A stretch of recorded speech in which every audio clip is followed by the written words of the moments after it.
What's up, everybody? It's Megan here and Sim today on the Financial Friday podcast episode of Student Loan Planner. Thanks, Sim, for hopping on with me today. We're going to talk about top five wealth killers in America, right? One of my favorite topics is the things that destroy wealth and how we can prevent that. Right. And I think this is a pretty popular series, or like I think there's a couple other like videos out there talking about wealth killers. I think we're gonna put our spin on it, our flavor on it, because we see maybe a lot of different things compared to like some other kind of traditional financial planning firms.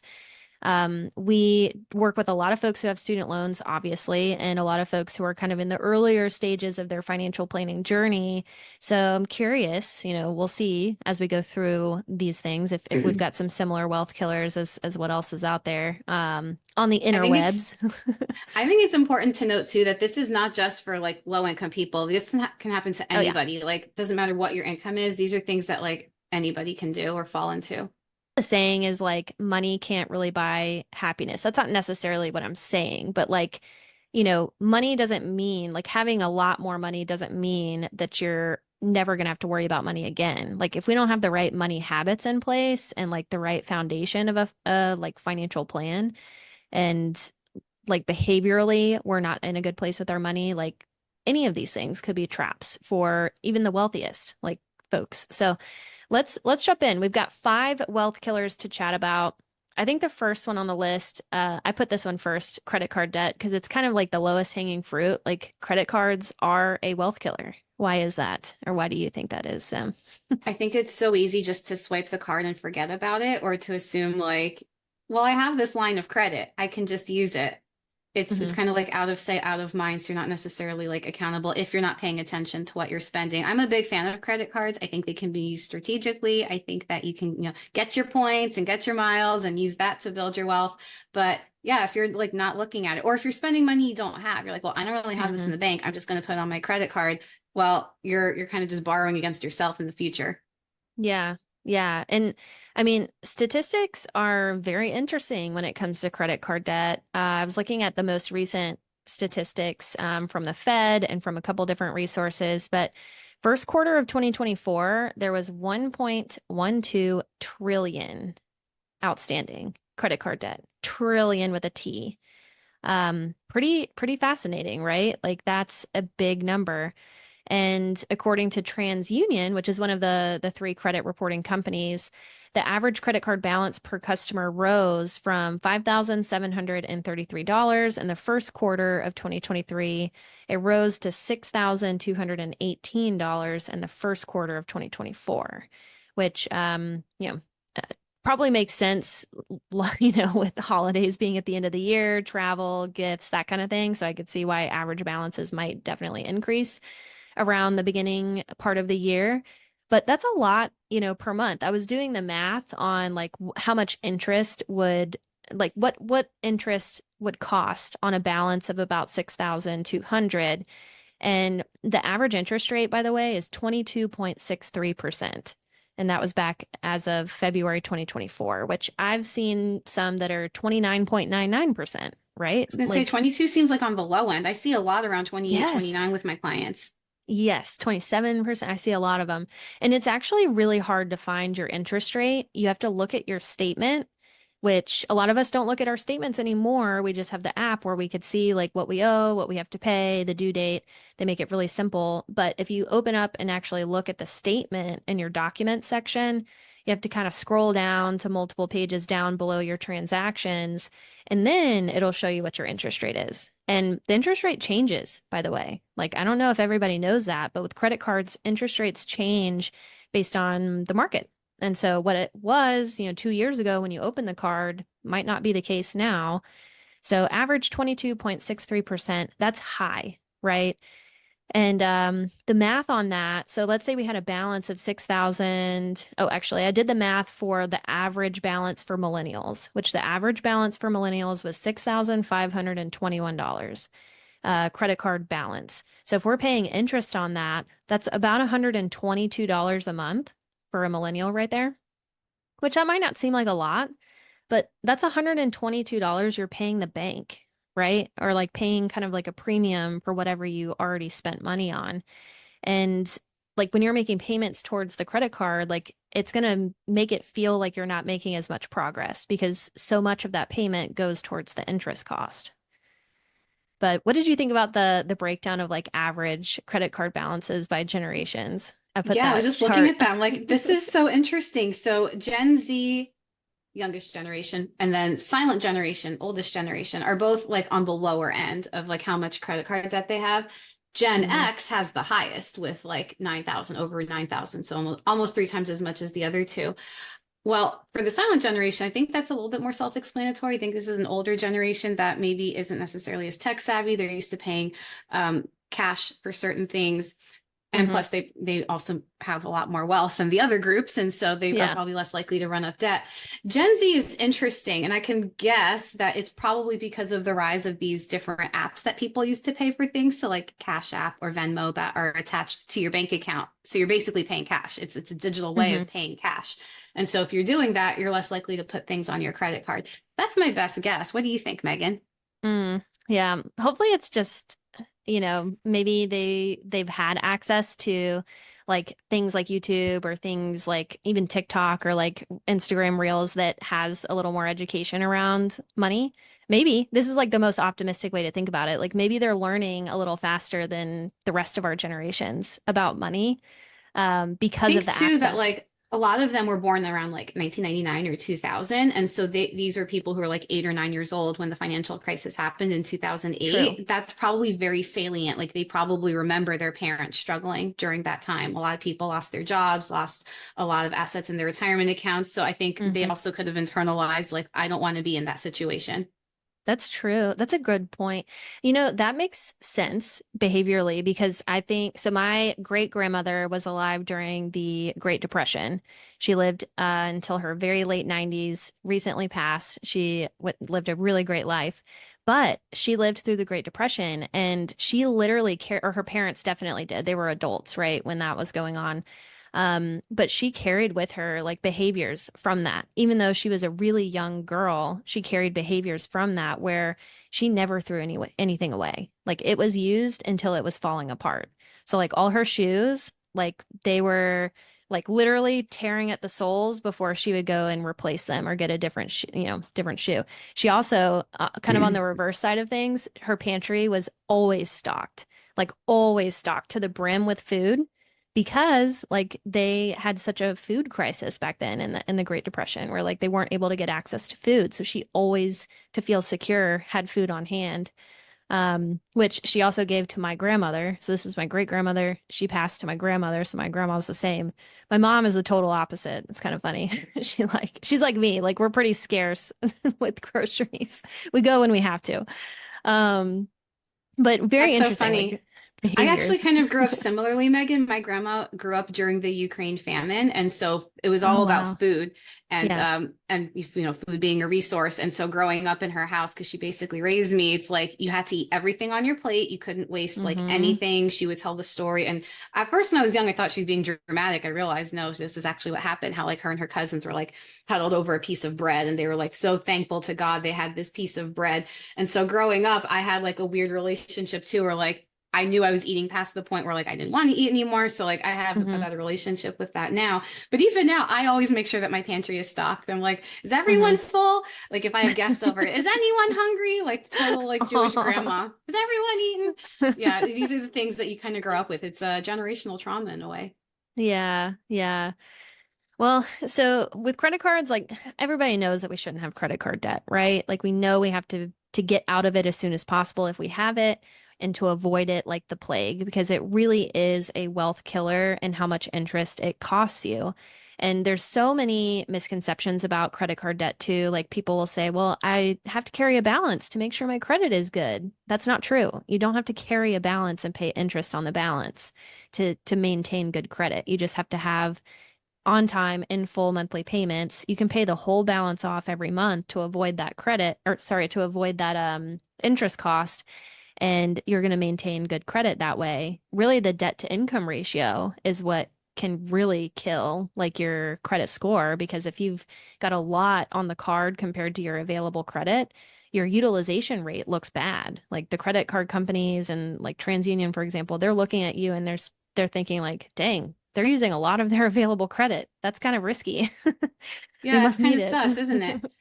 I think an Yeah. honorable mention with the credit cards, what causes a lot of credit card debt, in addition to like, behavior and whatnot, is rising healthcare costs. Healthcare is Hmm. very expensive. Even just health insurance is very expensive. Hmm. I pulled up an average online for those who are on a one-person plan on an ACA plan is about 477 a month if they're not getting any tax credits.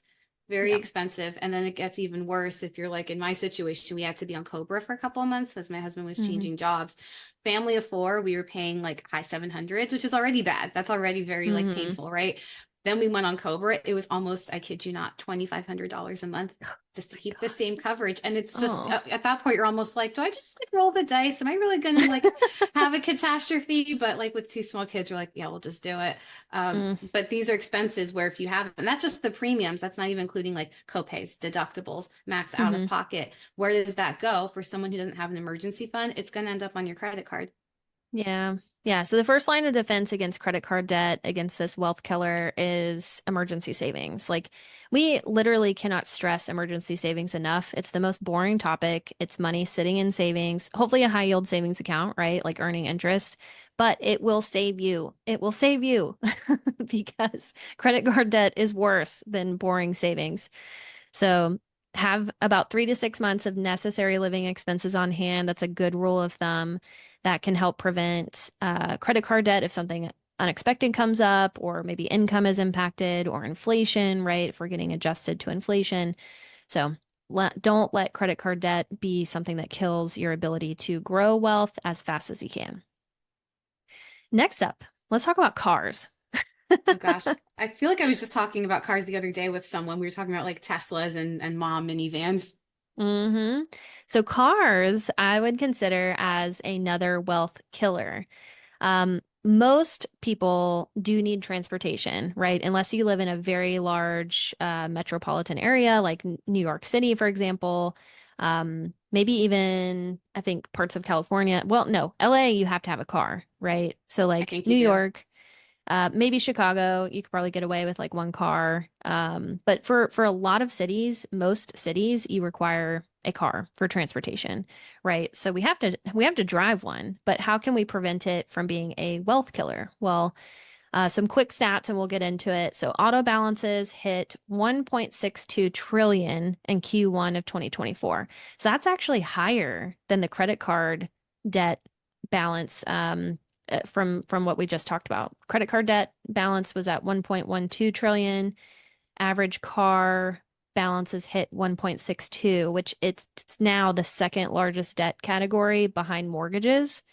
Um, we're not talking about student loans yet because student loans are higher than these numbers.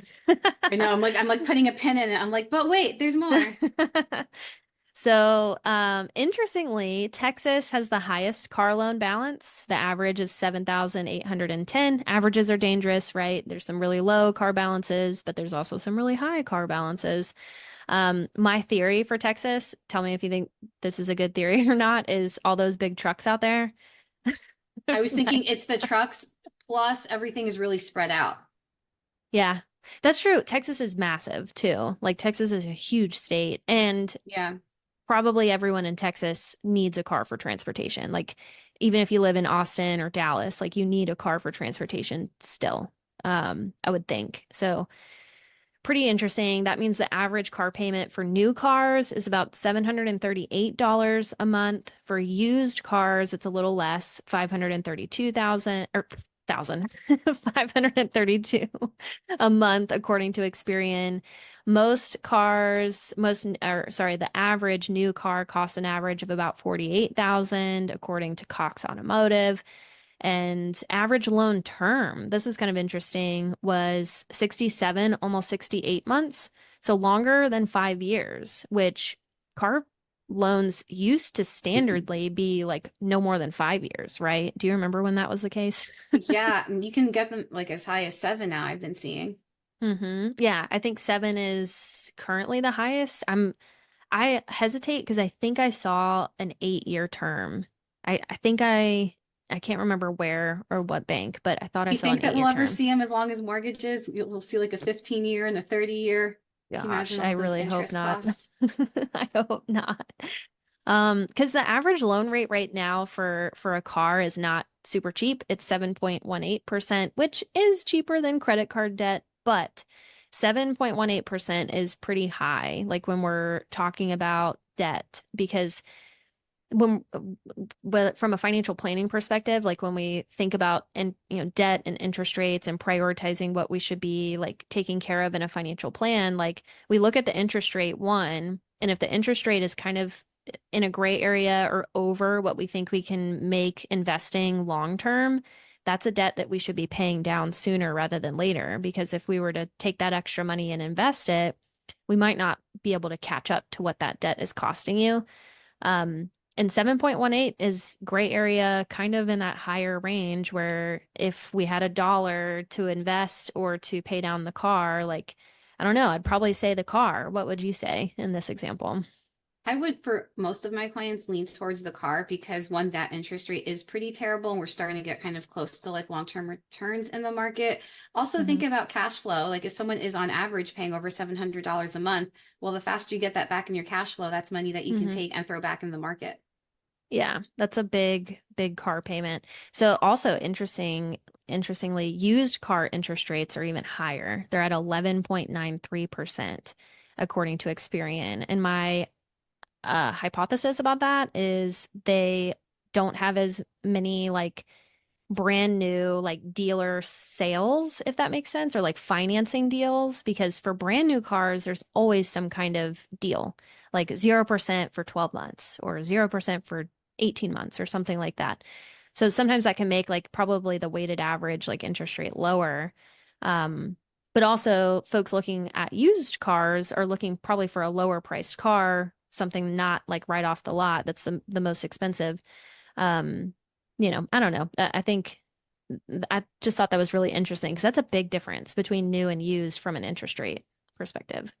Yeah, and I thought, I don't know if you know this is during like the pandemic, because I had to buy a car during the pandemic. I had to get a van Hmm. because I was pregnant. So used cars cost pretty much the same as new at that time. So we kind of Hmm. think, oh yeah, I'll buy a used car, it's cheaper. That wasn't the case during the pandemic. Like for a lot of people, it Yeah. made sense just to like spend an extra couple thousand and get the new car, which was Hmm. really bizarre. I don't know if it's like that still, not in the market, but Yeah. I think it's calmed down a bit, but so let's talk about like who should be buying a car and who should be leasing. And I think leasing has gotten a bad rap from like maybe other financial talking heads out there. Because leasing a car is like renting. Like you're always going to have a car payment. You're never going to own the car. But for some people, it might make sense, right? Leasing, us being like comprehensive planners, like fiduciary financial planners, like we have to be thinking about like big picture, what's best for the client, like what's best for their situation. And someone who let's say someone makes great income, they're saving, they're investing, they're doing all the right things, and they like to drive nice newer cars. Like they just that's what they enjoy. Maybe they have a job where they need to, like they're a realtor or they're someone who like drives for work, drives customers to and from places or like, potential clients, whatever. Whatever the reason is. Maybe you just enjoy nice cars. Um, it would not make sense for someone to purchase a new car every couple years, right? Because you're not really catching up with like you're paying, you're purchasing, you're buying something, you're maybe putting it on an auto loan, and then you're responsible for all the maintenance costs if you've purchased the car. And then you trade it in, you go and trade it in for a new car. You have to pay like, probably some kind of down payment. You have to start the whole process over again. So in these cases, if you're someone who um not churns new cars, I don't know if that's the right word. That sounds negative, but if you're someone who buys a new car or wants a new car every couple years, you're probably better suited for a lease. And if you are driving this newer car, for business purposes, there could be reasons to, or it could be ways to write off that expense, right? I know you're kind of diving into tax more. What are your thoughts I'm on I'm leasing? flirting with taxes these days. I will say I am one of those talking heads that in general, I am not a huge fan of leasing. I think that what you described is the kind of the ideal profile of someone who should lease would be someone who has the cash flow and is okay with like, yeah, I like cars. I want to get a new one every few years. I actually do have a client though who owns like 3 or 4 cars outright, which is fine for their Oh. situation. They like working on them. I don't know Hmm. that they're going to buy more cars. They're otherwise in a good financial spot. So I'm like, well, if this is your hobby, then by all means. Hmm. But yeah, I think with the leasing, yeah, I think it really just has to be a hobby for you, or with the renting concept, I think that's a really good way to put it, right?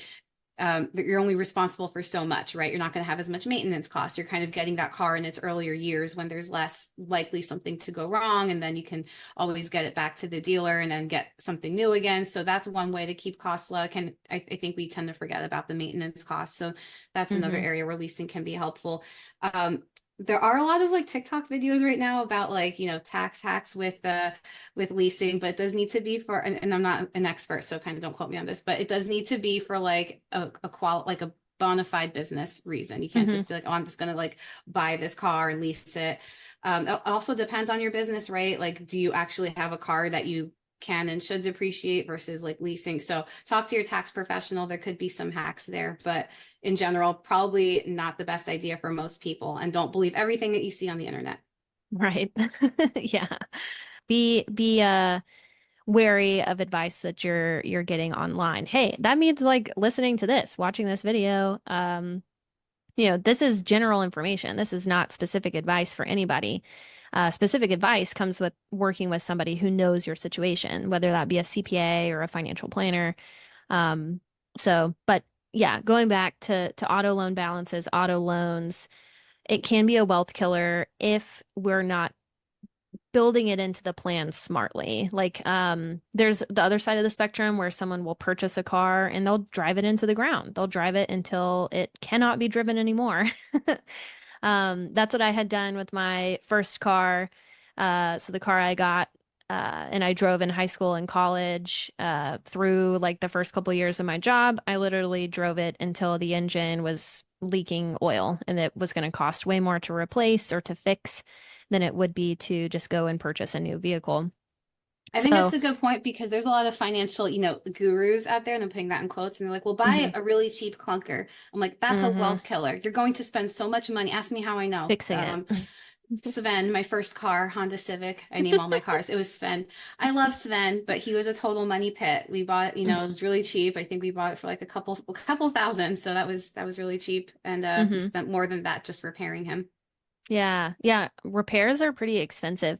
So fun, little like sneak peek. I'm gonna have an episode about like car maintenance, car hacks, or like car like taking care of your car here in the future with my brother. He's a auto mechanic. He's gonna give us all the deets. So that'll be an episode at some point in the future where we'll talk about like how we can save on everyday things that we do and that we have to maintain. But yeah, maintenance can be expensive. Replacing tires can be expensive. Accident stuff can be expensive. Like I've had to replace my windshield already. I purchased my car back in April of 2022, and I have hit, I think this has happened twice now. I've hit something that has chipped and then eventually turned into a crack on my windshield. So I had to replace the windshield twice now. So it can just be expensive. So owning a car can be expensive. Having that emergency reserve is definitely important, right? We can't preach that enough because just unexpected things happen, like not fun stuff that we want to pay for that, but we have to pay for. Um, so any last words on auto balances, auto loans before we move on? Look at gas mileage when you think about a vehicle purchase. Yeah, that's true. How much do you drive? Um, and I know like there are some folks that commute an hour to work. So you're really going to want to look at like a cost, a vehicle that has good miles per gallon like efficiency versus like a big SUV that gets like 12 to 18 miles to the gallon because that could be really expensive long term, like filling it up with Hmm. gas. Yeah. So, what did you end up getting I for got you a got a t van? Yes, this is not sponsored by anyone. I got a Toyota Sienna, love it. It's really good on gas as far as like minivans go. I kind of narrowed it down to three, and I got really lucky with that one. I kind of tell the whole story in a different podcast I did. I was very pregnant when I walked into the dealership, and anyways, so I think it helped me get the car because, as a lot of parents probably know, it's very difficult to get a Toyota Sienna. There's a long wait list. Mm. Oh, wow. Okay. Interesting. I don't know about that van life yet. I just have pup children, but they just jump in the back of the car now. Don't That need still car counts. seats yet. All right. So, talked about auto loans, how they can be a wealth killer. They could just be pretty expensive, soaking up a lot of your cash flow for the payment and for maintenance. Maybe leasing makes sense for some people, maybe not. Let's talk about comparison. I think comparison, like kind of think keeping up with the Joneses, that like saying, I think that is a wealth killer as well, right? Have you seen instances like with your clients or just in life with folks like trying to keep up with the Joneses where it's kind of crushed their financial situation? All the time. I get that question a lot. Like if I'm working with a specific profession, they're like, well, how much do other people in this like what are they making or what are they spending? Hmm. How much do they spend on this? Like to gauge like, oh, Mm, should I spend more or less? And so hmm. I try to spin it in a positive way. I'm like, well, for example, I work with a lot of physicians. I'm like, well, for savings rates, a lot of physicians need to hit like a 20% savings rate if you want to keep up a similar lifestyle in retirement and actually like retire early. So I try to spin it in a positive way to build those habits, but it can totally be used in a different way. Like, should I buy more house? Am I spending as much as my colleagues on a house, a car, my kids' camp? Mm-hmm. Mm-hmm. I was gonna say like a car, going back to the last bullet, like a car can be something that like you not everyone sees your house, right? Like you don't invite all of your colleagues over to your house, but your car, like your colleagues might see you pull up in the car. So like I do see a lot of like keeping up with the Joneses mentality about the car you drive because that's in a way a status symbol to people that you don't know, but also people that you do know that you probably wouldn't invite over to your house. And in a weird way, like people want to feel like they're doing well, and a car can be a way to like tell the world, hey, I'm doing awesome, even if it's all financed, Yeah. right? So comparison is this is not a new saying. I've heard it many, many times, but comparison is the theft, the sorry, comparison is the thief of joy. It really is because you're never going to keep up with that next thing. You're just never going to. And it's a really exhausting way to like try to feel worthy and important, I guess you could say. So I try to practice a lot of content. I wish there was like a Contentment. word for it. There Contentment. is There we go. contentment. Yeah, there we go. See, good at That'll work. numbers, not words. But contentment, like practicing that, I think is really important for it. Literally every single person in this world could benefit from like finding happiness and contentment. Not to say that you settle and that you deal with like crappy things in your life. No, not at all. More so like know when is enough. Like when are you happy and what is that next thing going to make you happier? Debatable. Like really think about that. So there's like lots of examples on social media is definitely a like, oh my gosh, that's like gasoline to the fire with comparison, right? Like, Because because it's so easy. you only ever see a snapshot, and people are Yeah. only really ever putting like their best stuff out there. They're not being vulnerable, like, hey, here's the photo of me and my husband. We just had a fight. Right. Or here's like, my destroyed living room because my kids threw all the toys out and I've got to spend all weekend like cleaning up or whatever. Like no one's going to post those pictures. It is legitimately a highlight reel of your life. So it's all the happy, all the clean, all the good parts of your life. And if you are just looking at that, and it's so easy to feel like you're not doing as well as other people by looking at that because you're only seeing the good. This is not new information. Everybody knows this, but it's worth like repeating. But there are some specific like phenomenons I would like to mention on Instagram, social media that or TikTok that are pretty intense when it comes to like comparison and like feeling like you're needing to go purchase something or needing to do something differently. So one of those phenomenons I would call unhinged consumerism. Do you know what that means, or have you seen No, examples? please educate So, me. unhinged consumerism, that I would say is like just crazy amounts of purchasing, or like overconsumption of products, which could be beauty products, it could be food products, it could be, household items, could be holiday decor, just like overconsumption. Um, and we see this with different things like Stanley Cups, I think is another like example of Oh gosh, overconsumption. yes. Like how many colors of Stanley Cups do you need? I don't know, but it's not 500 or like, 20. I think 20 is a lot just to have the same cup in a different color. And those Stanley Cups were not cheap. I know that's kind of dying down now, but it was such a phenomenon like recently. But there's so some other examples of this you probably have seen if you've been on Reels or on TikTok, but restock videos, like restocking groceries or restocking like there's another one like guest bathrooms, like restocking with like materials for guests like toothpaste and like floss and like fun stuff in the guest bathroom, restocking like your kids' fridges, like snack fridges or whatever, and it's all these like different drinks, different snacks. Um, so I said ice earlier. There's someone online who does these like fancy like ice molds. So she's got probably like, I'm not even kidding, probably like 50 different ice molds, maybe more. And every week she'll like do a video of her like redoing this ice mold and like putting them all in her freezer. And she uses the ice over the course of the week or whatever. But like, do you need that many ice molds? Like, do you need something that looks like a butterfly and a star and a Hey, princess if it and gets you to drink more water, I'm for it. yeah, so with a disclaimer that everybody has the right to totally like, go for things that they love to do. If this brings that person joy, great. But if you're looking at that thinking like, man, maybe I should have some cool like ice things, like you don't need them to like don't make them convince you that you need these things to be, happy or to be fulfilled. Like I don't know. Those are some quick examples of like unhinged consumerism in my mind, but there's also like rage baiting. Have you ever Oh, heard that, or do you know what that not is? in the context of consumerism. Yeah.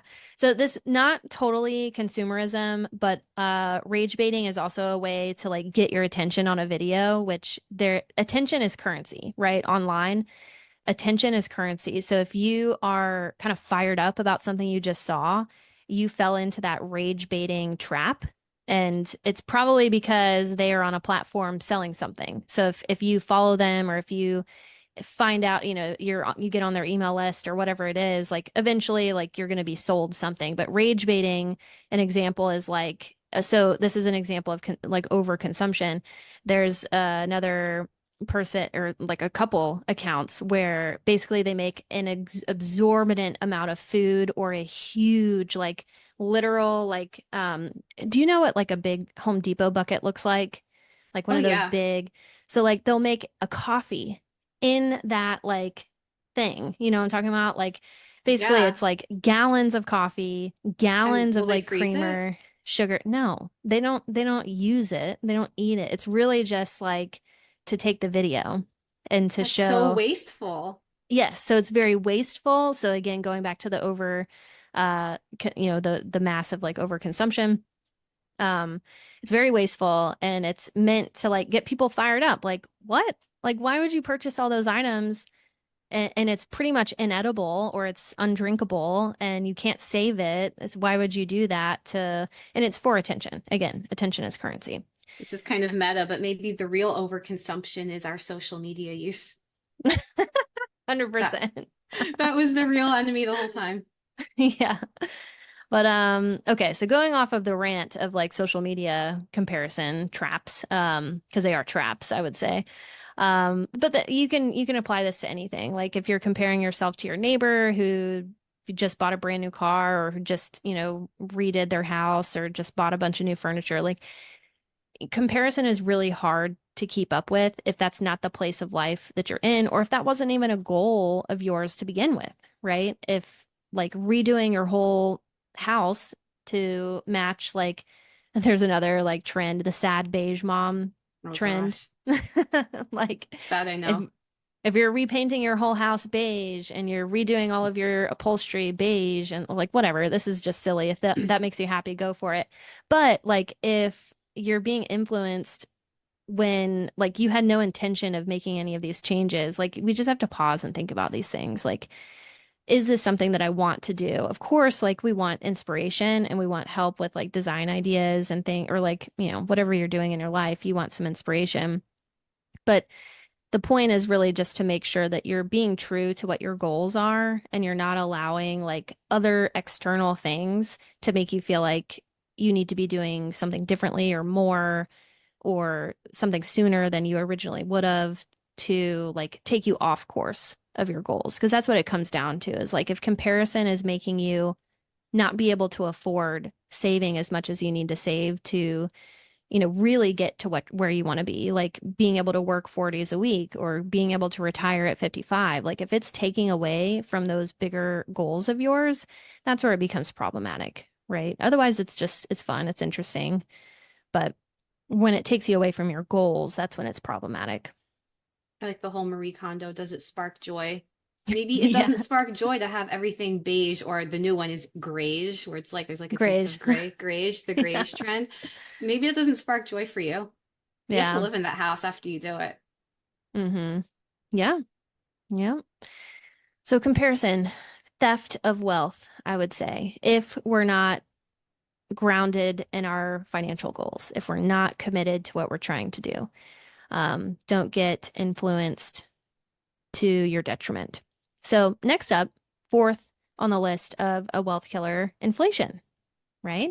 This is a big Um, one. You see a lot of mm-hmm. people who have like considerable cash and they, for, lack of a better way of putting it, they just like put it under their mattress, or maybe they keep it in like a Yeah. non-interest bearing account. This is a wealth killer because you want your funds and everything that you've been working towards to actually keep up and be usable in the future. Mm-hmm.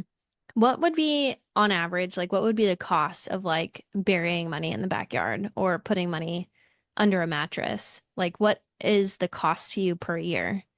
You would think. I bet you we could calculate it. You just need a, let me pull up a financial calculator. We'll run through an example.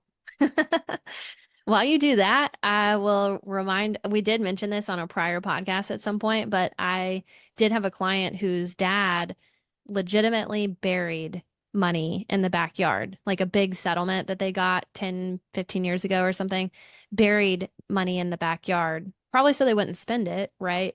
But it was buried, so it wasn't invested, it wasn't earning anything, it wasn't going, it wasn't keeping up with inflation. So that was a really I have one. interesting case. Yeah. So let's say we can kind of play with this, but let's say you bury $1,000 in your backyard, right, for Hmm. 10 years. So this is 10 years that you're not investing, it's not growing, right? And I'm going to use 8% as our rate of return of what it could have made in the market, right? Well diversified portfolio, all that good stuff. So Hmm. if it had been in the market during those 10 years, that $1,000 would have doubled, more than doubled. It Ooh. would have been 2159 Without contributing to it, right? without Just the contributing, thousand. just Yeah. leaving it alone and letting that, do its work. Hmm. Nice. And what More would than it be if it double. was buried? That's yeah, if it's not The doing reverse. anything, it's just 1,000. That's it. Yeah. But it's also like you can't spend like $1,000 10 years ago spends differently than how it spends today, right? Like think about what something cost 10 years ago compared to today. Like it's just inflation really does eat away at money and the ability to purchase the same things over time for for the same price. So inflation is definitely a wealth killer. So non-investing, I think, is a mistake. Of course, we need emergency savings, boring savings, and a high yield savings account gives us a little bit of oomph to that boring savings. But anything else, like stuff that's for kind of intermediate term goals, long-term goals, we should be investing. And we could be uh, very well diversified, make sure that we're doing the right things to grow that money over time, being tax efficient with like tax loss harvesting. That's something that we talk about on a prior episode about like how beneficial tax loss harvesting is in taxable accounts. Um, there's different like biases. I think sunk cost fallacy. Like, what is that bias Sunk exactly? cost fallacy. This is someone who maybe made a mistake or did something that maybe wasn't in their best interest, but they're going to just hold on to it. Well, I've Mm-hmm. already been doing this. I'm already Mm-hmm. comfortable with this. I'm afraid to cut my losses. It's someone who's afraid to cut their losses. Yeah. Yeah. Afraid of cutting losses, afraid of change. There's also like overconfidence bias when it comes to like another like investing mistake or just life mistake, right? Doesn't have to be just investing or money We see related. that a lot. Someone who thinks that they can do better than the market. They do a lot of active trading. I guess you kind of Hmm. know my bias. I'm more of a passive investor, kind of more Hmm. set it and forget it. Or even how do you pick your investments? How do you allocate them efficiently across all of your accounts? A lot of people don't know how to do that. Then I had a client who did this once, but they're contributing to their accounts and they forget to invest it. So it's still just sitting in cash. I put my money in my Roth, right? But you have to invest it. You can't just leave it there. We have people who do tax loss harvesting and they do it wrong. And so then they have a wash sale, right? They're trying to take a loss on something that they can't take. And so, not the biggest thing in the world. You can still add it to the basis in your investments, but do you know what basis is? Like even those types of terms, a lot of people don't know. So a lot of mistakes with investing end up costing you a lot in the future because here's the thing, this sounds like a good thing, right? Longevity risk. What it means is people are living longer and that's fantastic. We Hmm. have a lot of medical advances now. That means we're maybe going to push that, average age of death higher. I know women live longer, especially. Ladies, we got to get our bread. So we need our money to live with us too. We're going to outlive our Yeah. husbands. We need to find something to do, right? So let's make sure that we're kind of investing in a way that's going to keep up with our length of life. Yeah. Length of life, keep up with inflation, and yeah, not allow inflation or these mistakes, investing mistakes to be wealth killers. I think that's a really great point.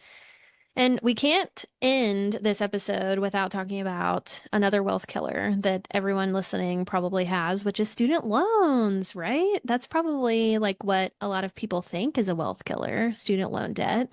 Um, I just looked it up, Megan. Guess how much? I'm going to have you guess in okay. trillions. How much outstanding student loan debt is there? Is it 1.45 trillion? It is 1.75. Whew, okay, it got higher. It is even worse. Yep. Oh gosh. Okay. So yeah, student loans, are they a wealth killer? Debatable. Like you probably needed the student, of course, you needed the student loans to get through school. You couldn't pay out of pocket for it. That was the way that you could become a veterinarian, a doctor, a dentist, a chiro, like whatever your profession is now. But it is an additional tax on your income, right? So that tax is not going towards building your wealth. It did get you the opportunity though to make the income that you're making today. So we could talk out of both sides of our mouth for student loans, I feel like. But I think really the wealth killer with student loans is not having the right student loan plan in place, right? And just, there are different ways we can tackle student loans, and we really need to come down to the best way to maximize your student loan plan to fit within the rest of your financial plan. Um, but yeah, what else would you say about student loans? I would say even just on the front end, like trying to be strategic about where you go to school if you do know what you Hmm. want to study, right? Like for something like nursing, do you need to go to the most expensive school? Debatable, right? There's, Hmm. maybe you can start off at like a community college, get your prereqs out of the way, and then transfer somewhere else. That's Hmm. a way that you can be strategic and making sure that you don't borrow private loans over federal loans first, right? Get those federal loans. There's a lot more forgiveness opportunities. So even just on the pre-debt side of the house, kind of thinking through that before you've borrowed the debt. Yeah. And like folks with kids now, like this is stuff that you could think about too for your kiddos because there's a lot of high school programs now that have I think in my state it's called dual enrollment where high schoolers are finishing out like their senior year of high school, but they're also enrolled in kind of the earlier classes, the prerequisites to get those out of the way. And it is cheaper, if not free, to do that dual enrollment program. And that means you pay less tuition later for the kiddos to finish undergrad. So that's Yeah. something to look at And for them. AP classes too, right? If you Hmm. score, some schools require like a score of 5, some will let you get with a 4. Yeah. But if you score high enough, those can convert to college credits as well. Hmm. Yep. Yep. So, student loans, are they a wealth killer? They can be if we don't have the right plan, if we're not thinking about education savings for kiddos. Part of a financial plan, that's something that we discuss a lot about, with kids in the future. Like, should we be saving for education? Should we be saving more for retirement? What's the balance? But most importantly, like taking care of you, taking care of your student loan plan, your retirement plan, to avoid like all of these wealth killers at the end of the day, like to start to avoid and minimize these wealth killers as much as we can to get you on track for your financial goals. Yeah, during So, the pandemic, we saw a lot of people refinance their student loans because rates were mhm. really low, but that was a huge mistake because these are folks who probably should have gone for forgiveness instead. And Yeah, once the loans are private, that's it. You can't revert them back. yeah. So having the right plan in place is really important because what your neighbor did or what your colleague did or your classmate did might not be the best plan for you specifically based on your set of details and facts. So, student loan planner, we do offer one-on-one consultations if you need help with this stuff. We got a bunch of free content on our website as well if you need some help with this.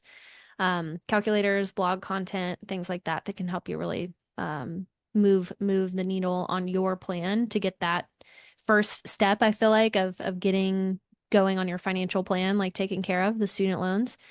But thanks for joining me today, Sim, to chat wealth killers and how we can avoid them, just like factually what we need to be watching out for, that kind of thing. This has been pretty fun.